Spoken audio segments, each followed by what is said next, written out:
You're really lucky that I did not hit go live at any point during that.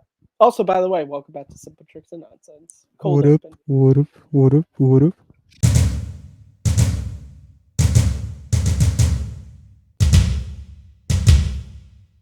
It's all a lot of simple tricks and nonsense. Hey guys, welcome back to another episode of Simple Tricks and Nonsense. Have we not posted an episode in 5 months? Yes, but you know what? None of you were asking for it, so we were totally okay not doing it. Correct. I am one of your hosts, Matt Kearns, and my co-host is...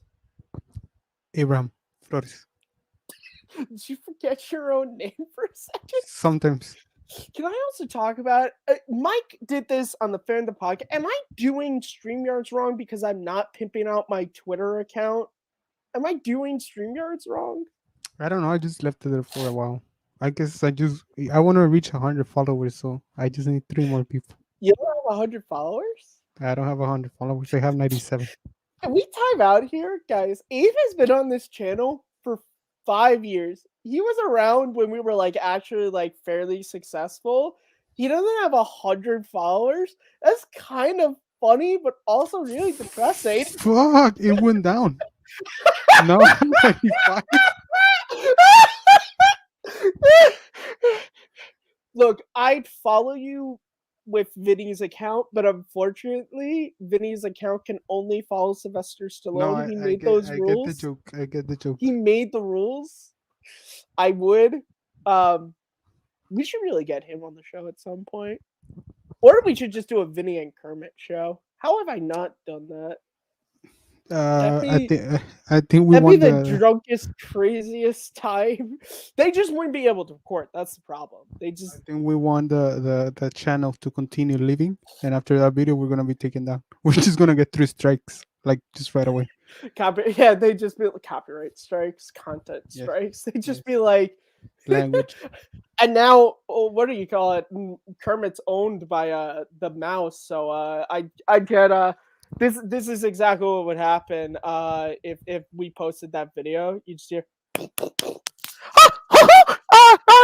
using one of my people to make naughty jokes? Yes, that's right. Mickey Mouse would murder me. Wait, what am I talking about? Kermit and Vinny are real people who live in my closet. What am I talking about? I bet you there's a majority of people on this channel who don't even get when I make those jokes where it's like Boss Baby. People don't get where that joke has sprung from. I have no idea where it came from. I'll tell you. So it came from, this was back before Gone with the Wind, when we had another award show hosted by Jacob London.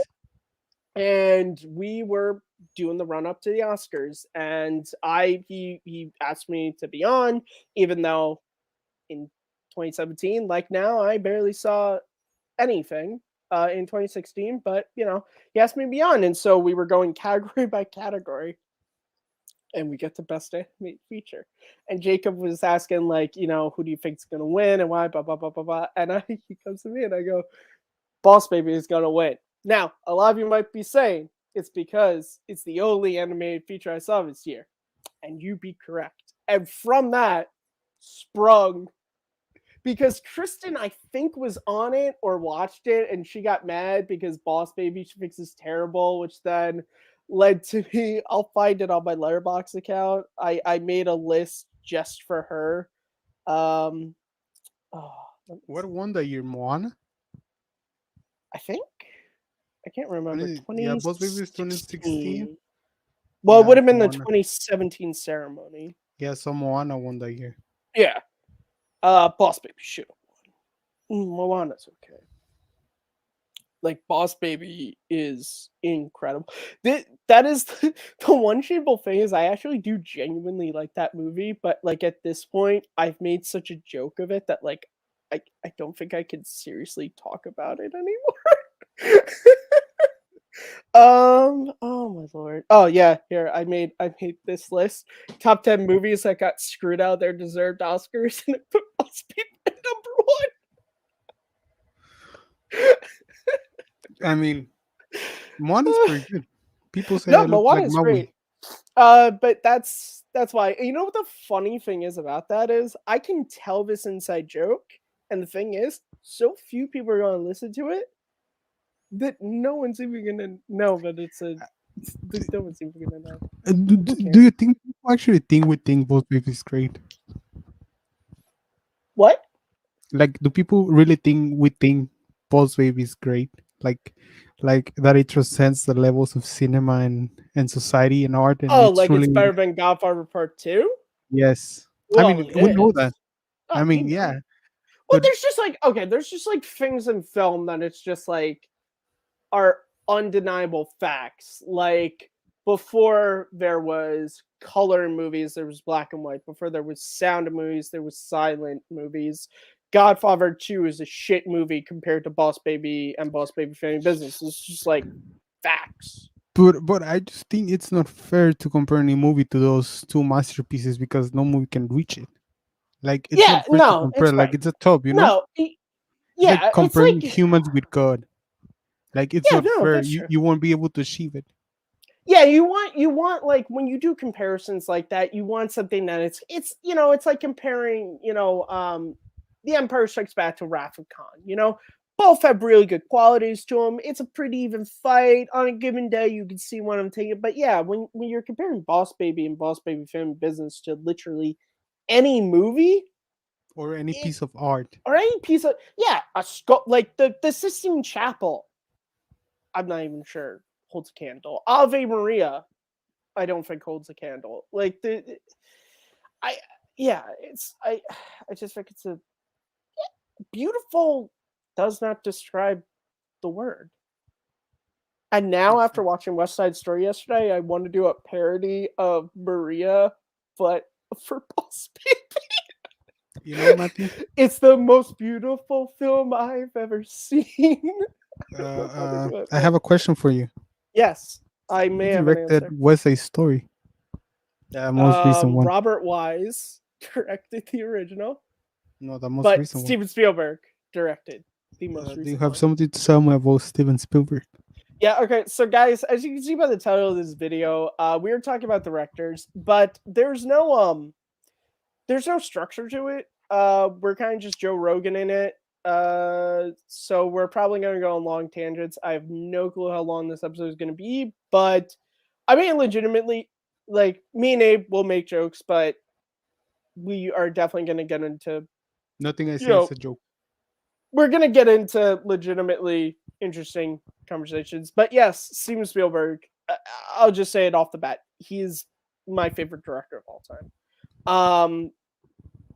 Why? It's funny because obviously I didn't go to film school. I went to regular college, but I got a communications degree, but my focus was on film. So I was in a lot of film classes. And it's interesting when you're in classes with people who I think I kind of looked at. I didn't really go to school with real cinephile asshole kids, I had Twitter during college for that, but it's interesting when you get into conversations where people have been in love with film just as long as you have. They started watching movies when they were kids and they just carried that love all the way through life.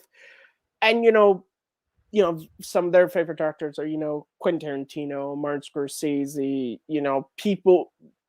And when I would say Steven Spielberg, there would be that weird, because Spielberg exists in this weird spot to where he's made movies like Schindler's List, but he also has made 1941. That's kind of what I love about him, is Martin Scorsese, he's made incredible movies. Goodfellas is one of my favorite movies of all time. I thought Irishman was a fantastic movie, but you would never see Martin Scorsese make a non-Martin Scorsese movie. Quentin Tarantino is the same way. The only thing with Tarantino is that Tarantino is just such a living blockbuster, and I mean the store, not the genre, that he can make Inglourious Bastards and then Once Upon a Time in Hollywood. But with Spielberg, the fact that this guy has been able to make Jaws, and Close Encounters, and 1941, and Empire of the Sun, and Schindler's List, and West Side Story. And are they all hits? No. But you always see the effort with Spielberg. And the other thing is about that I love Steven Spielberg, which is why I normally say he's my favorite filmmaker, not director, is also you look at all the movies he's had a hand in. Like Twister, Back to the Future, DreamWorks, like all these things. Like he just is someone who I think genuinely loves film. And I think that shows in his movies. Like Raiders of the Lost Ark is my favorite film of his. It's my second favorite film of all time. You watch that movie, you're just like, this is a guy who loved Westerns and adventure films and action movies. And he just made like the greatest of all those. And he continues to. I told Abe, I watched West Side Story last night. I gotta be honest, man, that movie was incredible. Like I had never seen the original. I love that movie. Like I said on Facebook, I wrote my review. When the movie was done, which again doesn't happen, if it started playing again, I may not have turned it off. Like I might have just watched it again. Like, and that to me is the biggest compliment I can give a movie is it was so good, I really just want to watch it again and pick up on all the things that I missed because, okay, so I'll be honest. I've never seen West Side Story, but I know it's a modern day, takes place in the 50s, so it's not even really modern day, but it's a modern day update to Romeo and Juliet. So, like, I knew things that were going to happen in the movie. I just didn't know how, like, just knowing Romeo and Juliet from high school, which I guess spoilers for Romeo and Juliet and West Side Story. Like, so I knew Tony's best friend was going to die. Like, I knew that because in Romeo and Juliet, Romeo's friend dies and then he kills the person who killed him. So I knew once Riff dies, Tony was going to murder Maria's brother. Like, I knew that. But when it happened, I was like, oh shit, he's going to kill him now. Oh no. The ending, however, was not like Romeo and Juliet. And that, I was like, when Maria gives that speech holding the gun that she knows how to hate, I was like, oh, what the fuck? That, yeah, I'm going off into a tangent because I really love that movie. And this is the first place I've had a platform to truly talk about it. But that was, I don't want to say it's my favorite film because Val was so good on a completely, like, more real level because it's, like, about a real person. But as sorry, what movie do you say? Val, the documentary about Val Kilmer. Oh, okay, I have no. That's my favorite movie of 2021. The 6 you watch? You know what? Fuck you. I watched 11 last year. Okay. Fucking asshole. I just got to move it. Dick. I'm doing this great conversation about how I saw a piece of film that I loved and fucking hate. Yes, hey guys, I don't watch new fucking movies, okay? It's fine. Dick. I don't watch all fucking movies. Yeah, that's why me and Abe work together so well. I have no time. I have no time. I won't. Well, and that's, yeah. Well, that's actually, it's funny. I wrote about this on the Oscars, during the Oscars. I was like, the one thing I'll always say is, and why I'll continue to watch it is, every year I watch the Oscars, I'm always like, oh, I want to watch that movie. That's what happened with West Side Story. Like I saw, because thankfully they brought clips back this year. I was like, oh shit, I really want to watch that movie. And then I did yesterday. Same, I'm planning to watch Dune probably on Friday. Because that looked great too, and it's on HBO Max, so I'm like probably gonna watch Dune. Not sure if I'll like it or not. I don't know, but yeah, West Side Story was fantastic, and Spielberg is my favorite director. And watching that movie, pros he still has it. Okay, I have things to say about Steven Spielberg. Okay, you say them, and maybe I'll shit talk. What are the 2 Spielberg movies you've seen? Fucking dick. I watched Jurassic Park. pause for a second. I love how coy you said that too. Like you said it like a child who I caught like stealing candy from like his brother's Halloween bag. You're just like, it was only a Milky Way.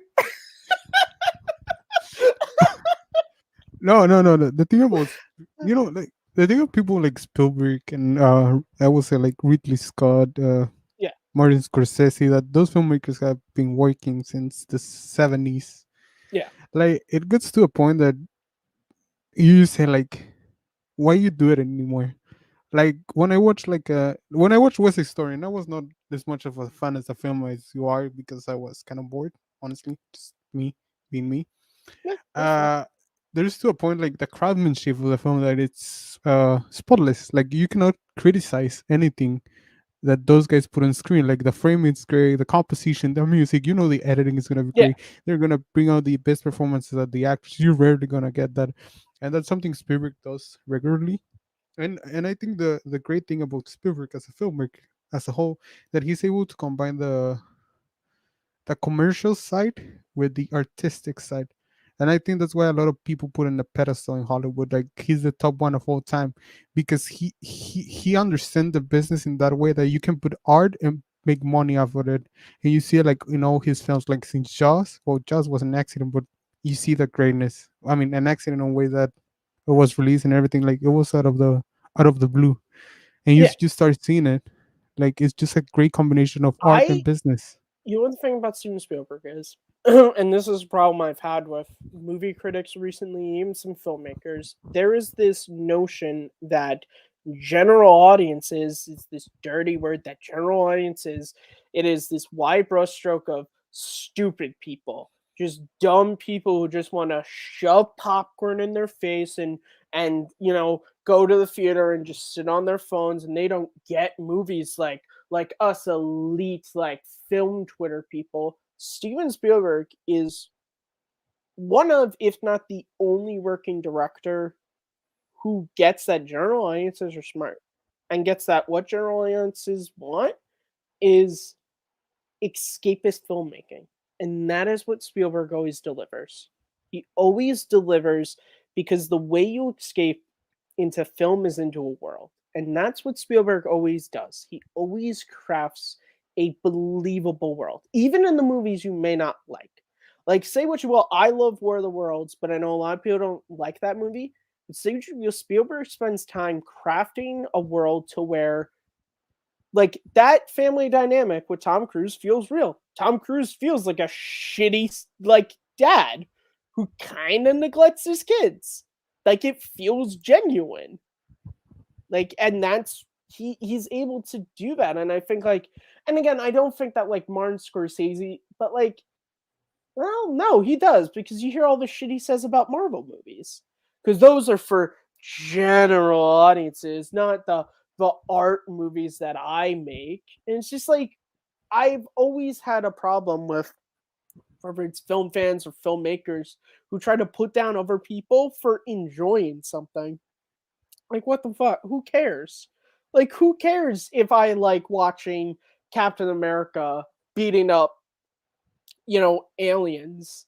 I also like movies like Empire of the Sun, which is this incredible movie about a young boy literally like going through his teenage years. Well, not fully, but like being shaped by being a POW like during World War II.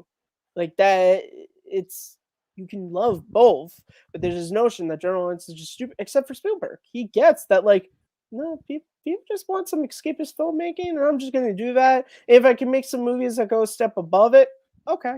Even his more I don't want to call artistic, because I don't think that's the word, because I think any film can be artistic in all Yeah, level. But you get me what I'm trying to say. You think about like the more dramatic side, like not Ready Player Ones, the the Schindler's List. Indiana, yeah, the Schindler's List, the Lincoln, the Munich, Yeah, the War Horse, those films, like he's so like he makes it big and like cinematic. I know it meant sound like stupid words, but like to describe in a way like the audience gets them and audience connect to it. Like you rarely see a Steven. I mean the BFG. Have you watched the BFG? no, I haven't. It's one of the ones I haven't Okay, seen. the BFG is interesting because it's not that good. I mean, it's alright, but as you say, in that movie he crafts like a believable world of this friendly giant, big fucking giant, Yeah. and this little kid having I don't remember most of that film now. I'm talking about, but like he's able to craft that, and his more recent stuff, like even though it's 'cause I think we're just waiting for the next Schindler's List and the Jurassic Park or the Raiders of the Lost Ark or the Just to come out from him, Yeah. and it's to the point that we have to understand those films are like peak of cinema. Like you rarely hit those again. And he makes great, like even his. I think I'm more connected with his more recent work because it's like what I've been watching lately. You Mhm. know, from Bridge of Spies to The Post to what else? Ready Player One. I love Ready Player One. I I love fucking it too. It adore was that my movie. favorite That's movie of full. 2018.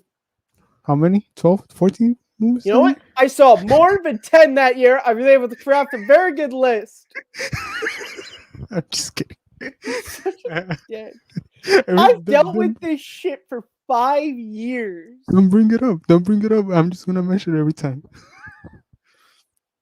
Oh yeah, I'm excited when I watch like a new Spielberg movie because I think I'm gonna just repeat it because they get to a level like those filmmakers that you just gonna you're gonna see the top of the market, if you want to say the quality. You won't be able to. That's why I'm so happy when they get like $150 million to make this movie, $100 million, because they're gonna spend every single penny in the quality of the film you're watching, and they care about the experience the whole audience gets, and that's what Spielberg does. And I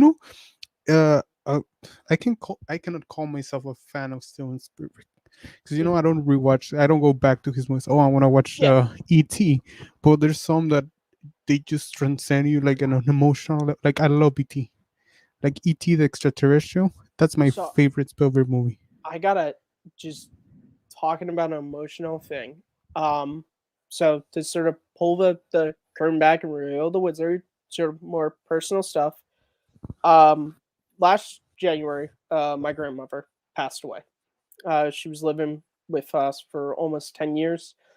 She moved in very shortly after my grandfather passed away when I was a freshman in high school. Um, Obviously, this past January was the 1 year anniversary of it.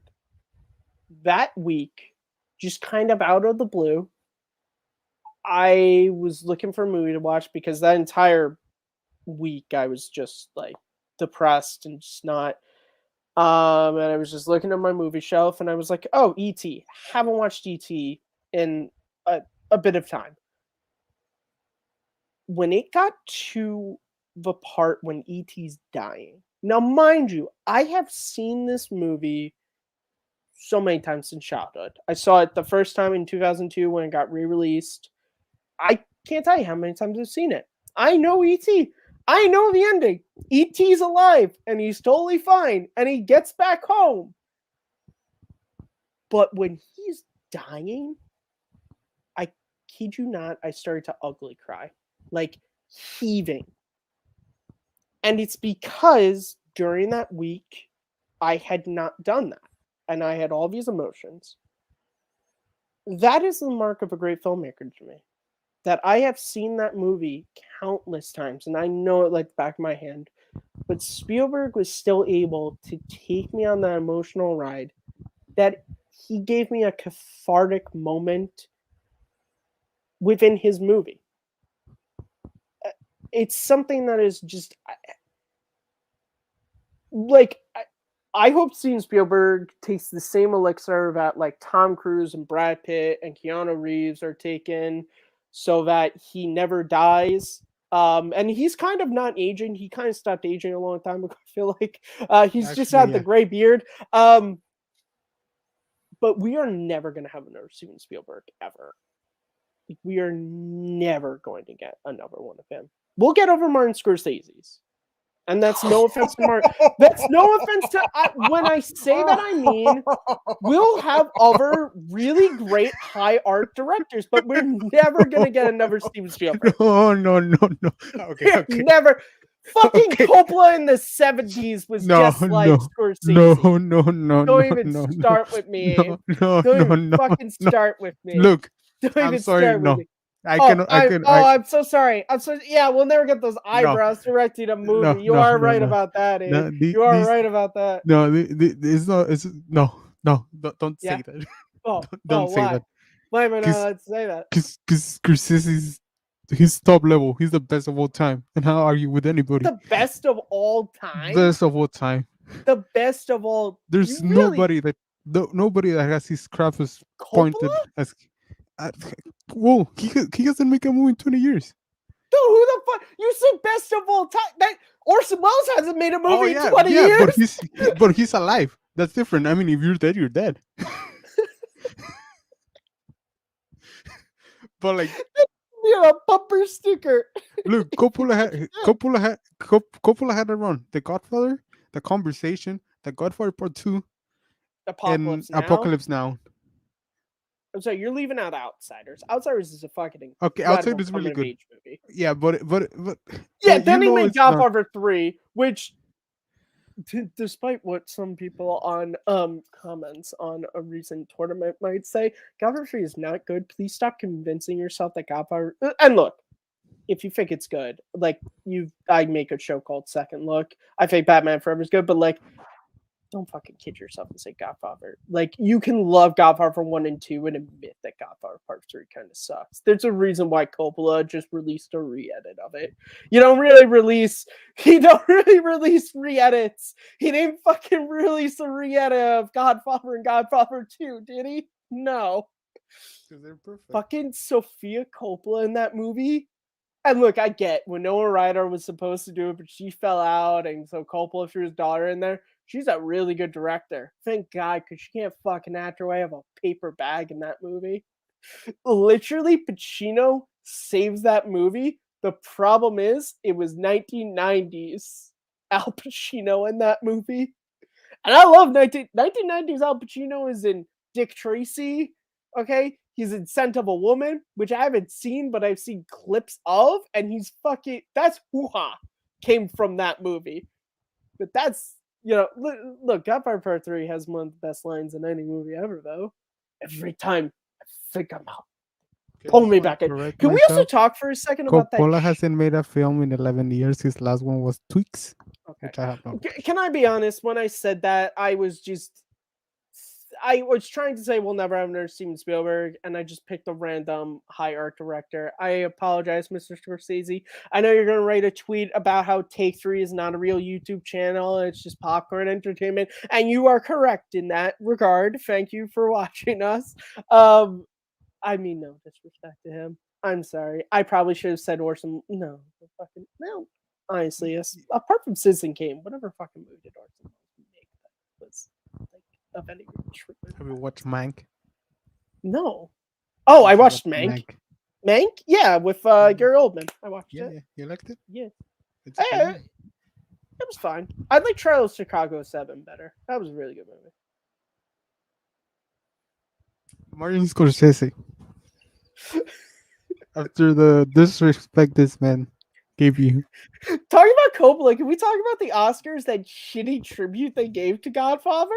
No, we cannot. Horrible music. And then they fucking bring Coppola, De Niro, and Pacino on stage. And Coppola talks, and fucking Pacino and De Niro just stand there. They said nothing. It was like, the fuck was the point? Just for me to be like, oh yeah, they were in those movies. Did you not know that? They were in those movies. Wasn't in the Pulp Fiction one, did John Travolta talk? He did not. Yeah, no, John Travolta and Uma Thurman talked. All three of them talked. The White Man Can't Jump, all three of them talked. But Godfather, oddly enough, Coppola talked. And Pacino and De Niro just... Now look, Al Pacino was probably... He hung out with Jack Nicholson backstage, beforehand. But Bobby was just like... Just came because they pay me. I'm here because they fucking paid me. Have you ever heard Alec Baldwin talk about his roast and how Robert De Niro was there? And like half an hour into it, he leaned over to Alec Baldwin and was like, this shit's really long. Oh shit. Oh man, we're gonna get copyright. We're gonna get content struck because I mentioned him. There haven't been any lawsuits filed yet. Fuck. Can I talk about Martin Scorsese? Okay. Uh, that guy is different. Okay. I don't know what I want to say. Well, I do, but Is I he your don't know how to favorite start. director? Is that what you're trying to say? He's the one that I respect the most. Let's put it that way. No, because Fuck do you say it? You say it as if like he's like a family, like an elder family member like you're in The Godfather, like he is your godfather. He's like, I may not like Scorsese, but I respect him, and respect is more I important love him. than liking. I love him. I love Martin Scorsese. And the You thing love him? Yeah. and I think it's cause came from his last 3 movies, which is The Wolf of Wall Street, Silence, and The Irishman.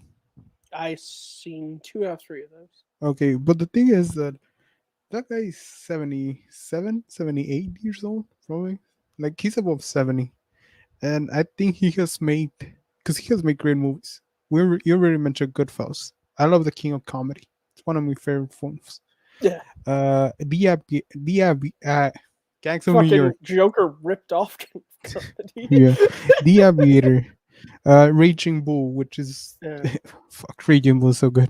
Mean Streets. Mean Streets. Mean Streets is alright. I'll give you that one. Mean Streets is alright. I haven't seen Mean Streets since high school, and I think I will agree with you, but I think that's one of those movies to where Pacino is so good in it. Did Scorsese do Dog Day Afternoon, or have I always just No, assumed that's Sidney Lumet.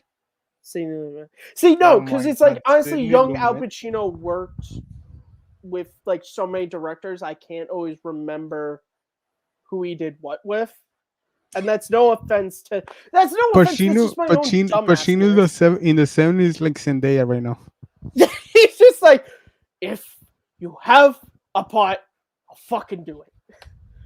No, that's old Pacino. Doing a young Al Pacino is not the same as doing an old Al Pacino, because young Al Pacino, like, never takes sides against anybody, against the family. Like, that's young Al. Old Al's just like, every time I walk out there, fucking Jack and Jill is all they talk about. Burn this. I have to say, I've not seen Jack and Jill, but I've seen every scene Pacino is in, and he's fucking great. Say hello to my chocolate blend. Okay. Back to Martin Scorsese. I'm sorry. I had to put out his filmography because I forgot some.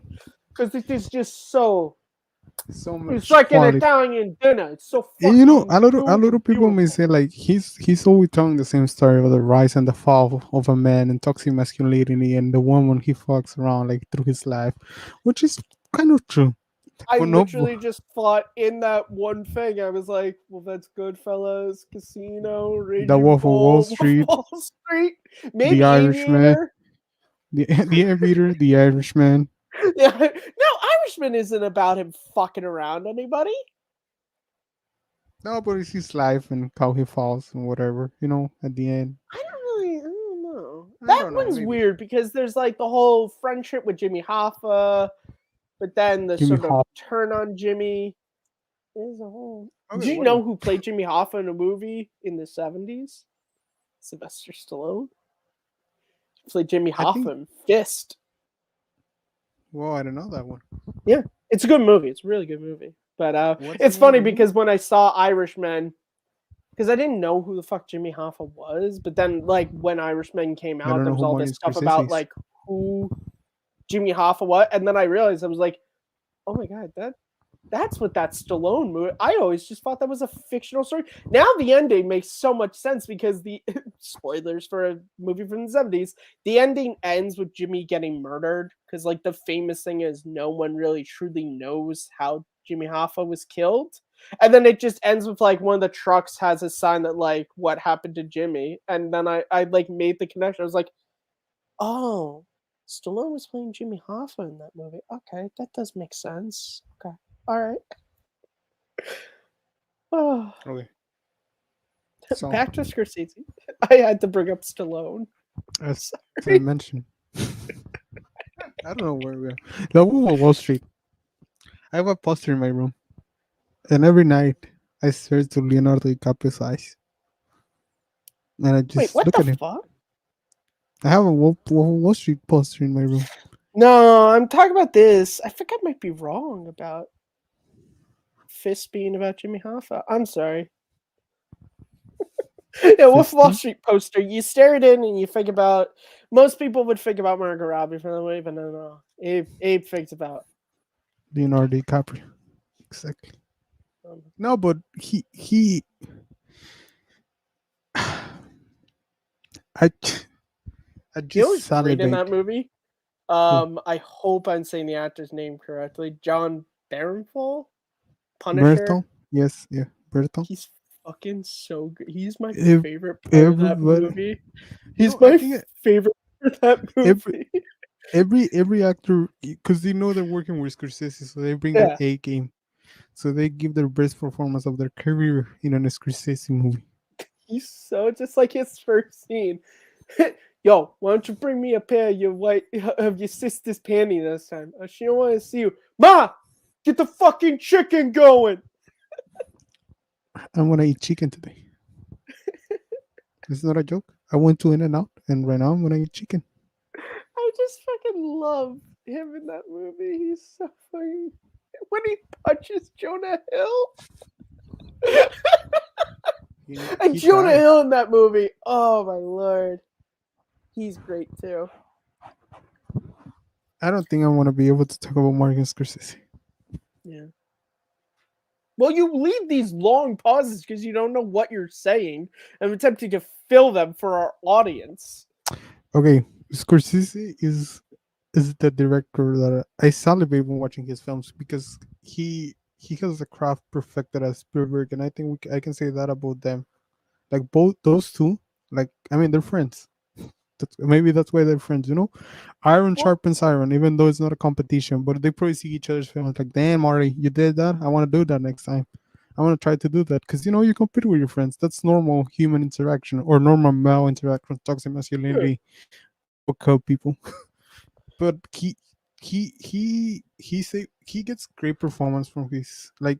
There's no Scorsese movie that there's not a performance that I fucking adore. Like like Silence, and I think Silence is a clear example that he's still at the top of his game after so many years. Because as much as I love the Wolf of Wall Street, and as I think the Irishman is a masterclass, or hear me, I didn't say masterpiece. It's a master class of filmmaking because it's a Martin 3 hour Scorsese movie. teaches on Masterclass. He has a masterclass. He does.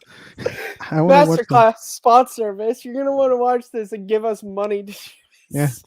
We No, should. but like, Oh my god! Can you apply to be a teacher on Masterclass? what we will can we teach. master? We can teach how not to do a podcast. Is this a podcast? I don't know what this is anymore. But Wait, you're give me right. a No, second. Scorsese. I haven't seen Silence, unfortunately. Um, which sucks because I love Liam Neeson and Andrew Garfield, but I just haven't gotten around to it. Rodrigo Prieto shows the shit out of the film.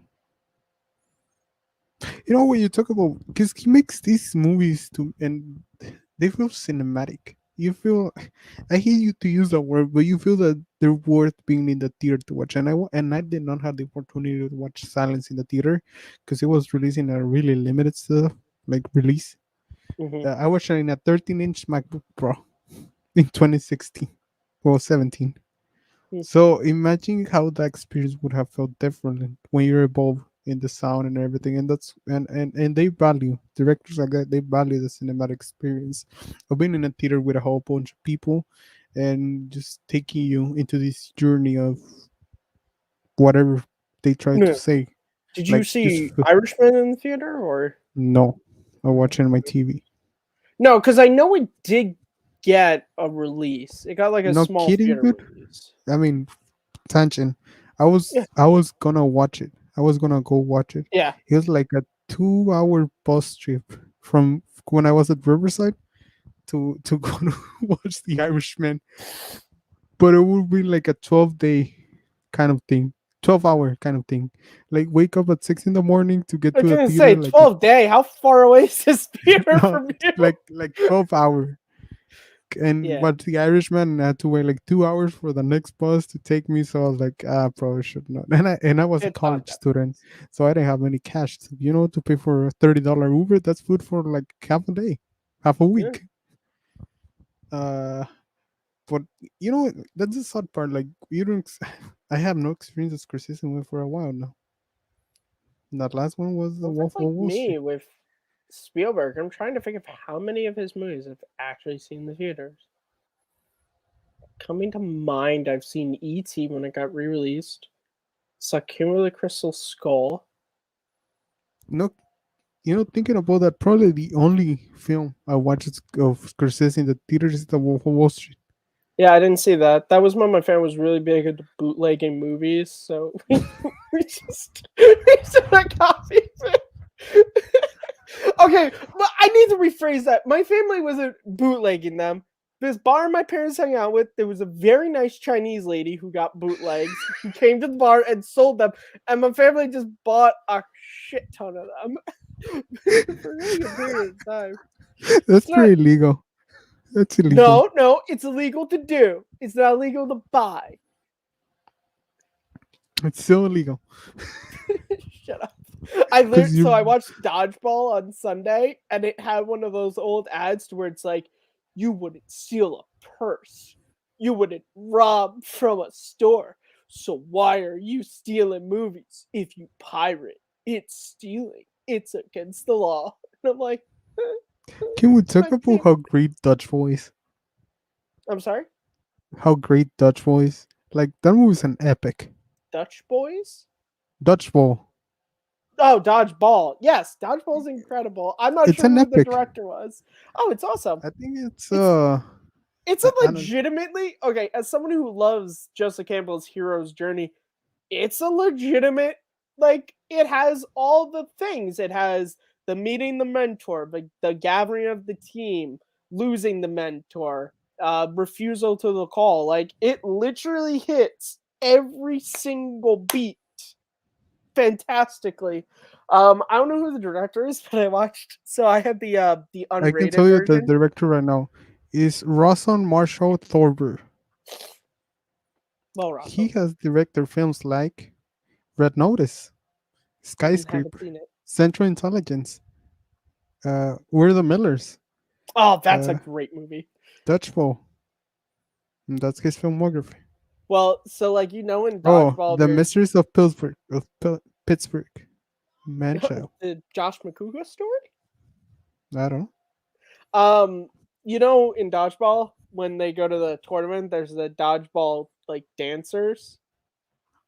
Well, in the Yes. unrated one, there's extended scenes of them dancing, and there's an intro to those scenes by the director. And I was like, I kind of want to, like, what? How would he intro this? And it's hilarious because it's literally him, and he's like, "Hi, I'm director, like whatever." He's like, "I know why you clicked on this. You know why you clicked on this. Just watch it." I was like, I appreciate that. That man knows what he's doing. But dodgeball is hilarious. If you can dodge a wrench, you can dodge a ball. I don't really see the correlation there, but do I need to drink my urine? No, but I like to because it's sterile. I like the taste. My uncle With used to drink patches, we urine. can't lose. Look at the Irish. You I'm didn't hear sorry. that. My uncle used to drink urine. Now he's dead. I mean, it's true story. He's dead. Not because of urine, but he's dead. What do you want me to A say? tale of two hosts, one who tells the story of a passing family member and the emotional effect it took on him and how movies were cathartic, because the other one who literally did a pee joke. But he's dead. Okay, Abe, is he? Jesus. But it wasn't because he drank urine. Like it wasn't. He was fucking a prostitute and had a heart attack. It's a true story. I'm not lying. Sometimes I question why some of the shows I produce on here have such low views. And then I remember I tied my wagon to this horse. Well, who's a director I really enjoyed her 3 last films. Her name is Marielle Haller. Have you watched Diary of a Teenage Girl? No. Can You Ever Forgive Me? Yes. Have you watched that one? No.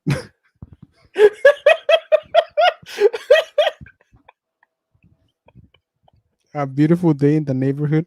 Yes. I've seen that one. That was a Do you good like one. that film? I like love it? that movie. Oh, Okay. Tom Hanks was so good at that movie. And the direction is great because it's Marielle Haller. And I love her films because I think the best thing she does is she understands character. She makes her characters to have layers, and I think it's something you saw in A Beautiful Day in the Neighborhood. Like the main protagonist, which I am forgetting his name. Yeah. Like he's the writer for the magazine that is making the. What's his? I feel like the name of the actor. Yeah, I'm looking it up because I feel like he's. Yeah, he's known. Chris something. I could be wrong. I could be thinking about someone else. No. Matthew Reese. No, I was thinking about somebody else in that movie. Chris Cooper is in there. That's who I'm thinking. I was thinking about Chris Cooper because I love October Sky, and Chris Cooper is great in October Sky. I love Avatar. He was in Avatar? Doesn't he play the general? No, that's Stephen Lang. Oh.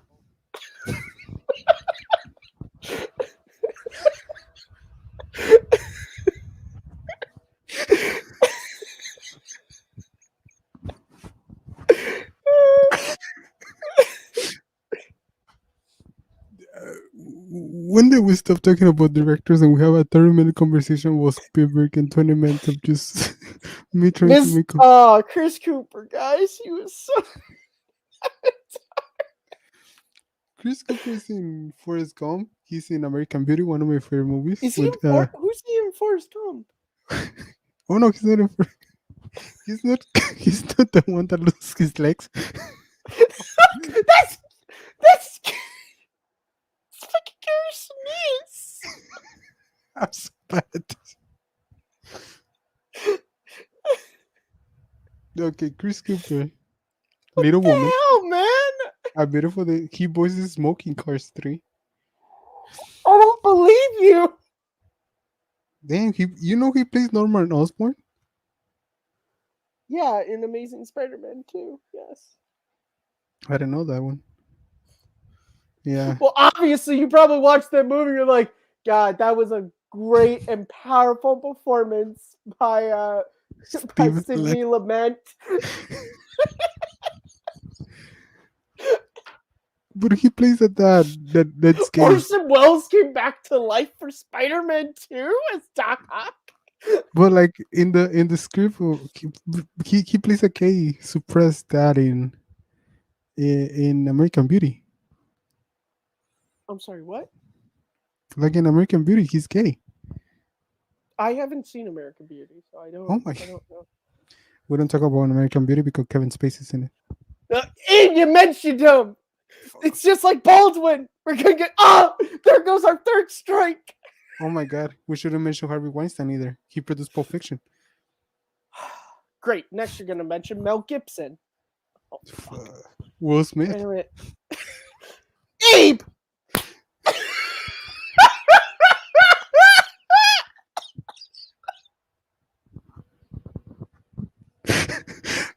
This show should be like 20 minutes of good discussion, and we should probably just now let's talk about what happened in Free for All 2. I mean,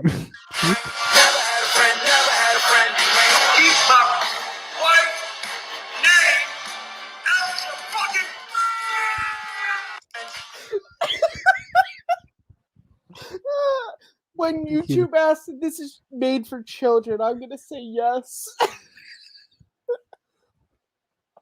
I mean, we were in comments. I love that edit that someone was like, what I should do? Take a laugh and add that. You want to try to have some quality conversations about what's another director you really Uh, we can talk 10 minutes about Tarantino. I know you love like? Tarantino. I like Tarantino a lot. Okay, we just quick. Okay, let's do a speed run of directors and just mention their favorite movie. Others, just like normal Okay. directors. You mentioned one. I mentioned one. Tarantino, Once Upon a Time in Hollywood. Pulp Fiction. Give me one.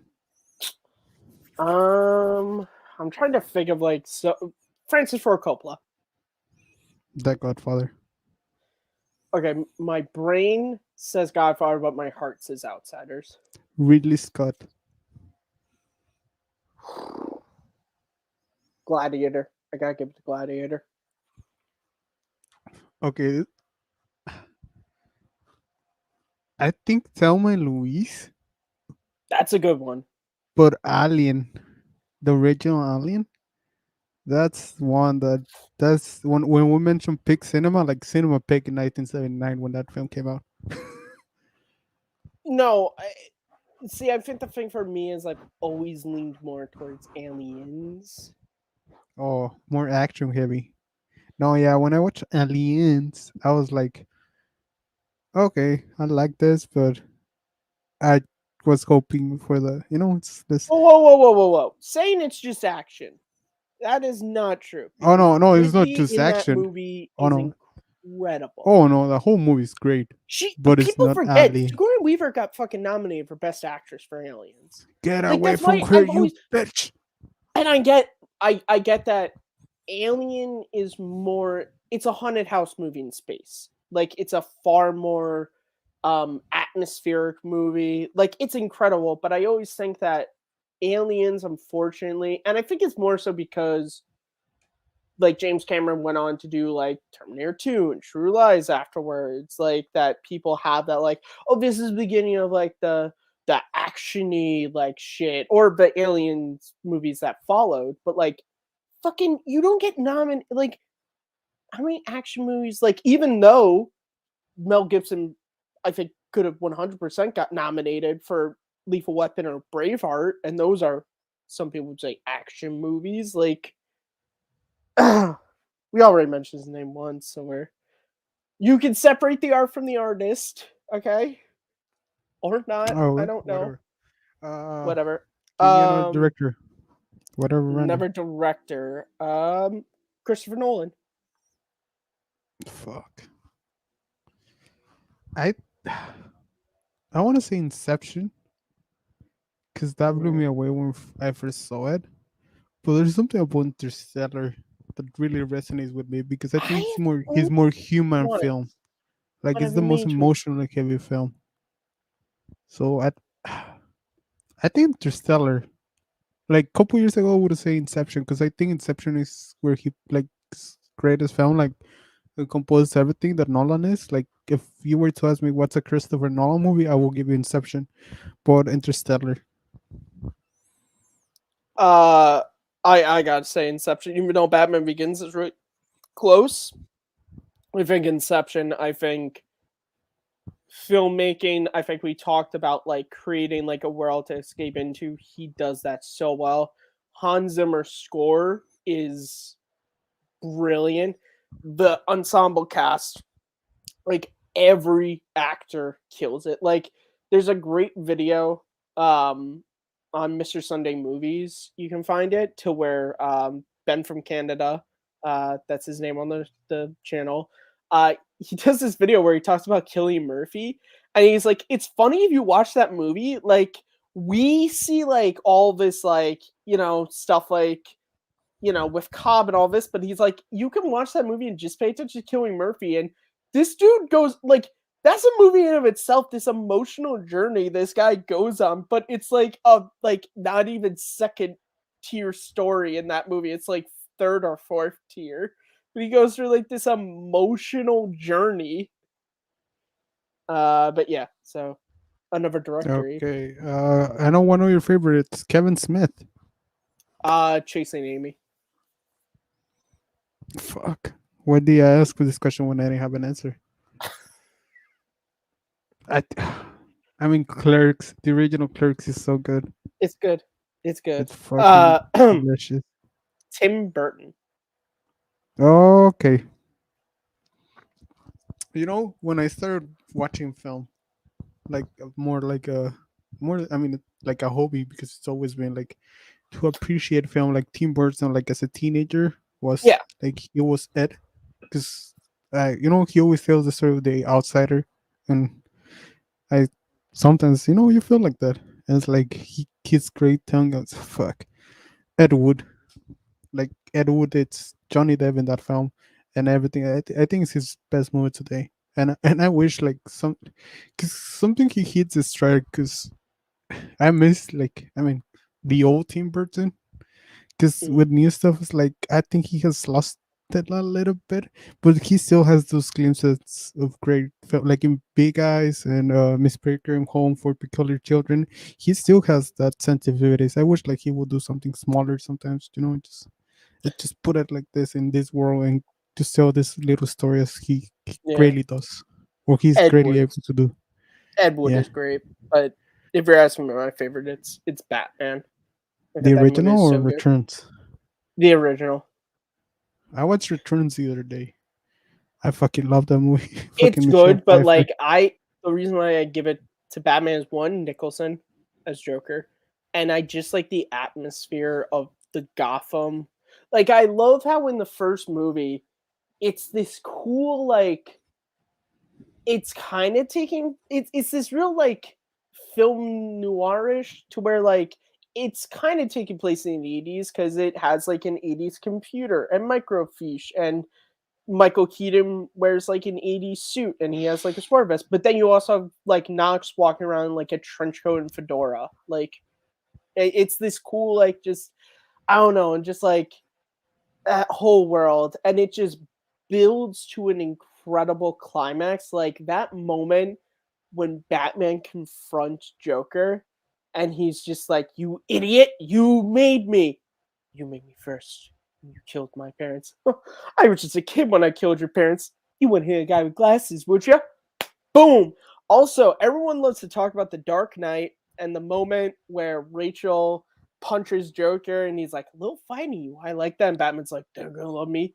The original did that moment and did a little better to where uh Vicky Vale is like kissing him and everything, and then he turns and he looks at Batman standing there. It's just like, "You ever dance with the devil in the pale moonlight?" And just knocks him, which that's the line that he said to Bruce after he murdered his parents. I think honestly, I know a lot of people don't like that change, but I thought for the movie it worked having Jack Napier be the one who murdered his parents. It just added this extra element because there is that like chicken the egg thing.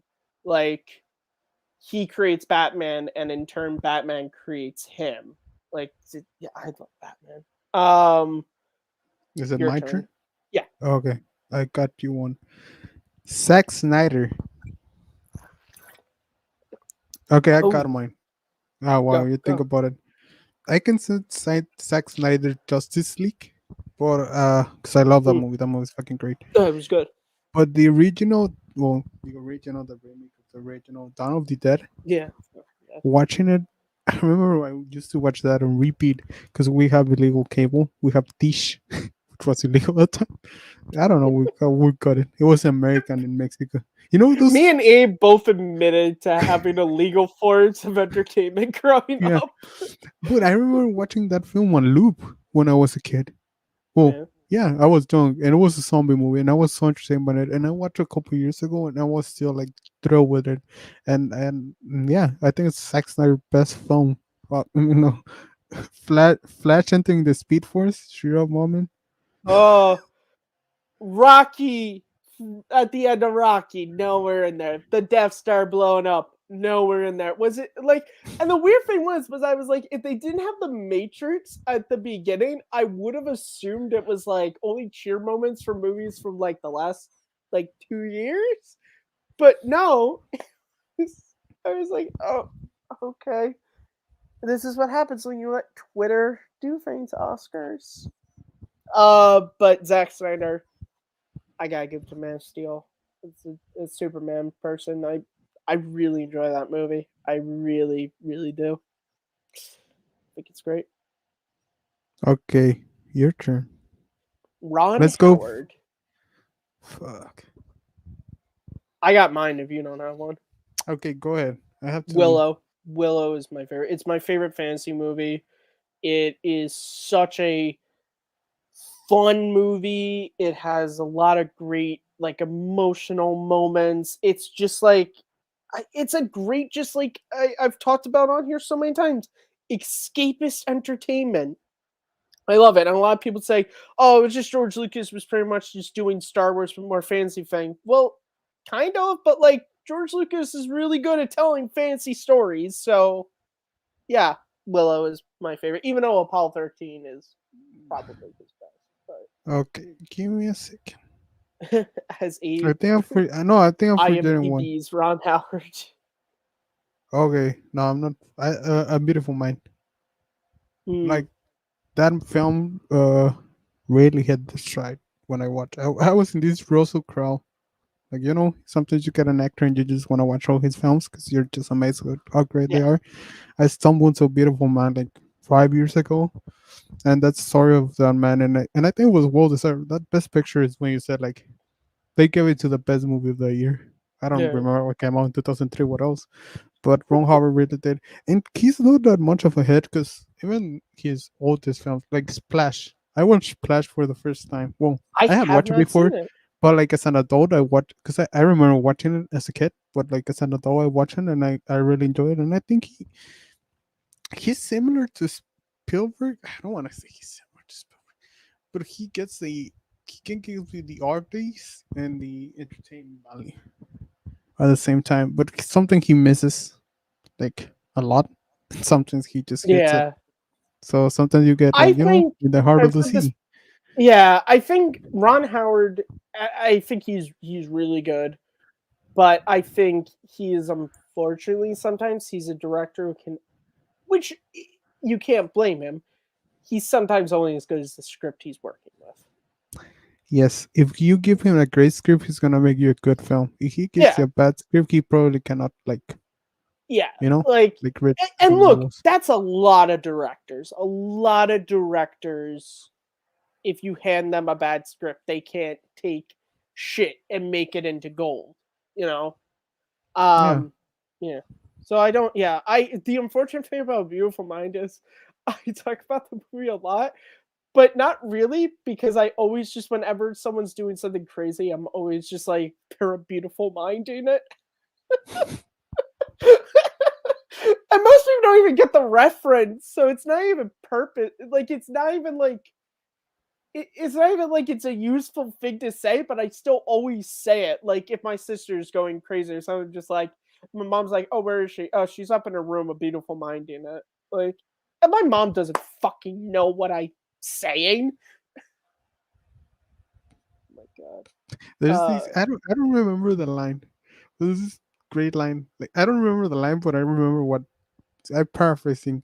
okay. Like they're in the bar and I think it's We're what's the talking about name? beautiful mind still. Yes, they're in the Okay. bar and it's Russell Crowe and Paul Bettany's character. Yeah.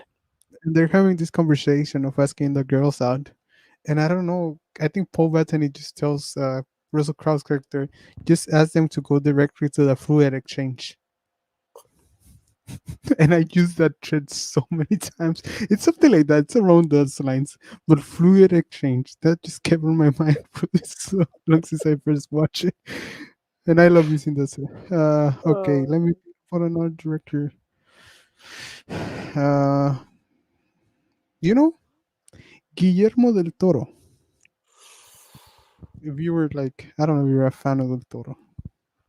Because I I have my, I'm not a huge fan of his, but I'll say Shape of Water was like a movie because that that's my, I didn't know what I was getting. Like that was one of those movies I didn't watch a trailer. The only thing I knew was the poster and the clips from when because that's another movie that like it won Best Picture, and so I was like, oh, I want to check this out. I did not know what I was getting, but I was like pleasantly surprised about how like just a strange and odd world that he crafted to make this love story feel completely genuine. It had Michael Shannon being he's like put him in a role in which he's going to be screaming and the pissed off bad guy, and it just the movie writes itself. You have Octavia Spencer in it being the supportive friend who she and look, I love Octavia Spencer and I think she's great. And I mean no offense when I say this, but Have you seen Ma? I'm sorry. Have you seen Ma? No. Ma is great with Octavia Spencer. No, but I'm saying it's a horror movie. You probably won't like it. She could look she's just one of those actresses who, when she pops up and shit, she's just always great. Even if she's not the lead. Like in Bad Santa, she plays the prostitute. She's fucking hilarious. Now, fuck you, Willie. Last time we did it, I didn't shit right for a week. I actually made, and it's on my computer, I made a promo for Spider-Man. And it's like a 30-second promo. It's like Spider-Man starring Tobey Maguire, Willem Dafoe, Kirsten Dunst, and 3-time Oscar nominee Octavia Spencer. She's 3-time Oscar nominated. Hidden Figures, The Shape of Water, and then The Help. Yeah. You know what the thing about Hidden Figures was? I forget the actress's name who was like the lead, but the fact she didn't get nominated. I'm sorry? Taraji P. Henson. The fact she didn't get nominated for Best Actress that year was fucking bullshit because that movie is great.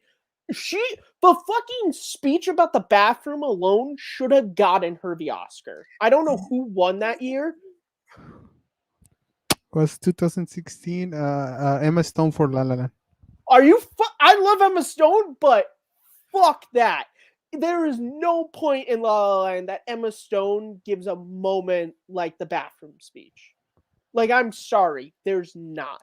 Talk about an Oscar clip. Those are the clips. You know, Matthew, I think we this last 18 minutes we show the audience that we're actually able to talk about film in a more serious and entertaining way, and we can share knowledge and how filmmakers feel about directors.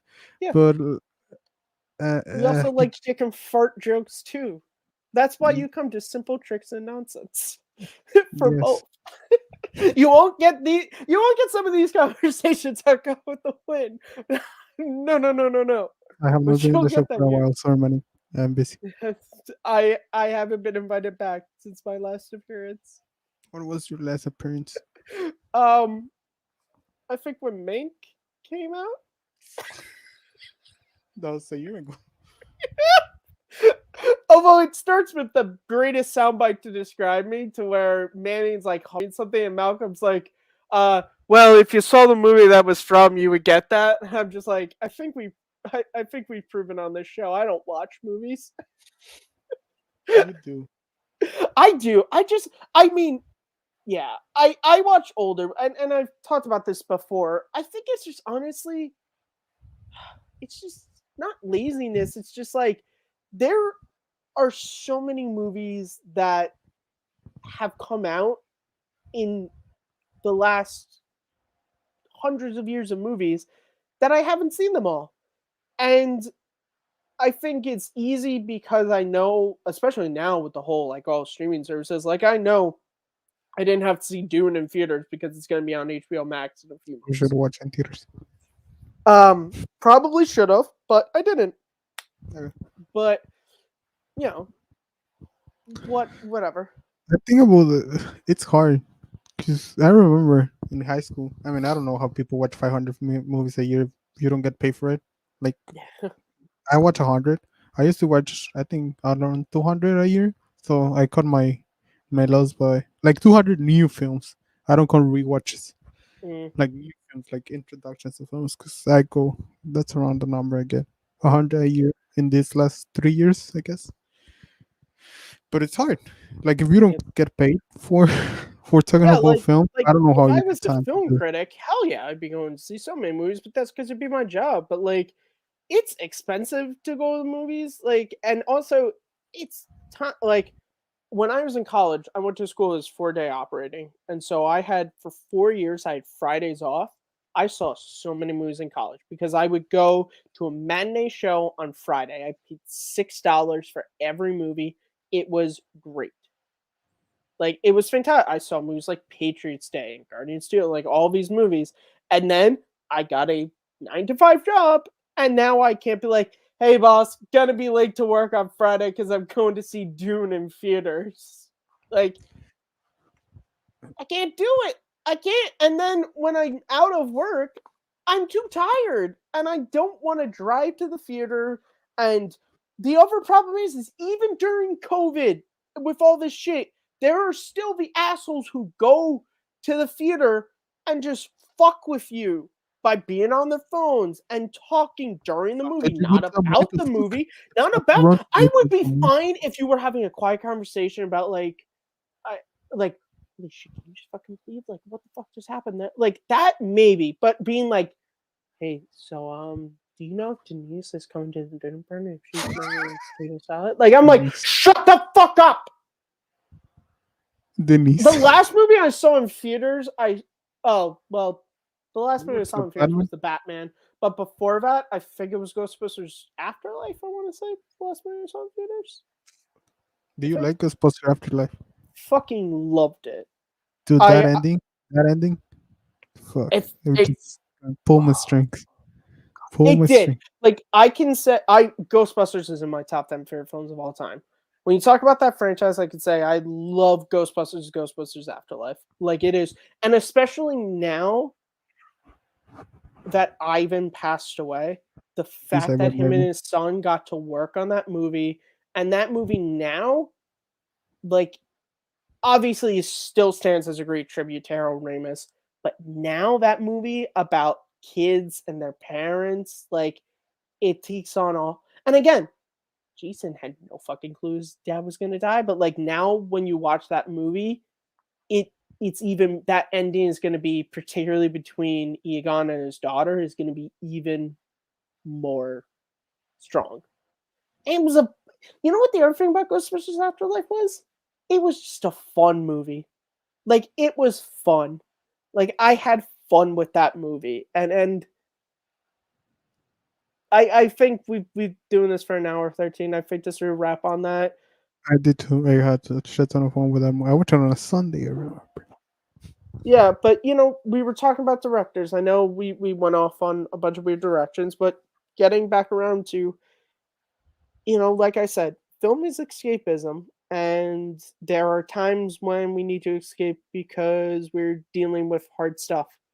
Or there's times we need to escape just because we're really tired from our jobs, from the horrible stuff going on in the world. And the great filmmakers like a Scorsese, who can do a mobster epic, like Goodfellas or something, that you can get wrapped up in, and something like Goodfellas, to where like the first half in that movie you're like, oh, I really want to be a gangster, I want to be a gangster, and then by the end you're like, I never want to go near an Italian establishment ever because there might be mobsters in there and I don't want to get wrapped up in that world. Or a Steven Spielberg, who can make a movie like Raiders of the Lost Ark, to where you go on this incredibly fun ride with Indiana Jones. And that's what movies are great. And the great filmmakers are the ones who, even if they make just one great movie, sometimes it's all you need. Like, sometimes it's all you need. Sometimes you just need a movie in your life. And it might sound crazy. But no, there are some movies that like people would be like, oh, that's not a really great movie. But if you see it at a particular moment, it hits different. It does. It has happened when, like Hoosiers. Now I think Hoosiers is an incredibly well-made movie, but I saw that at a perfect point in my life, to where that movie now, there was a period in college where I watched that movie once a month because it was just comfort food, essentially. Mine was Baywatch once. I know it sounds pretty stupid, but I remember one day I gotta be honest, I think that movie was really funny. No, it's funny, but something had happened that week, and I went to watch Baywatch on Saturday, and I went to watch alone, and I was laughing so much that I shouldn't be laughing. But it's that film, Baywatch is that film. Abe also did something else in that movie, but he's not allowed to talk about that legally. You can follow him on Twitter at Abraham F25. Yeah, he Pee Wee Herman did. I'll just leave it at that. I know you are, but what am I? You looked away at camera like you're gonna have to wait and see what I did when this episode goes up. No, I'm grabbing the microphone in a weird way. Oh my god. Do you even get the reference when I say you Yeah. Pee-wee Herman? Okay, Yes, good. I Thank did. God. Some people may not. Kids, don't look it Jerk up.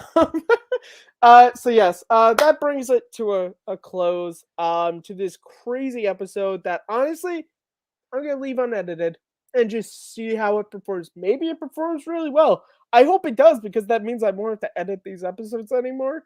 But honestly, I don't care. This was a lot of fun. I'm really happy to be back doing this show. If you guys like this video, please let us know.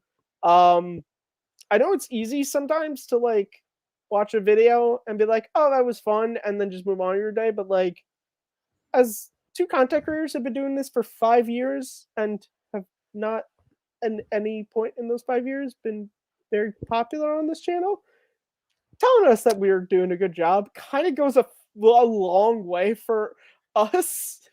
um, Seriously. So yeah, you can follow me at Kearns_Matthew on Twitter, Matt Movies 611 on YouTube, and right here as host of Second Look. I'm going to be doing an episode at some point soon on Star Trek: The Motion Picture. My Show the Fan podcast just had an episode go up. I had Michael K on, and we had a wonderful conversation about animation. And I am also the co-host of Simple Tricks and Nonsense. And my co-host is Abraham Flores. Me puedes seguir en Twitter en Abraham F25. I don't know why I'm doing the Rocky thing. Hey, yo. I So got this microphone today. Has it been performing well? yeah, I can actually perfect. hear you on like our Mamma Mia episode of the podcast. Actually, that's a bit on me, but well, Mamma Mia, here we go. Here we go again. My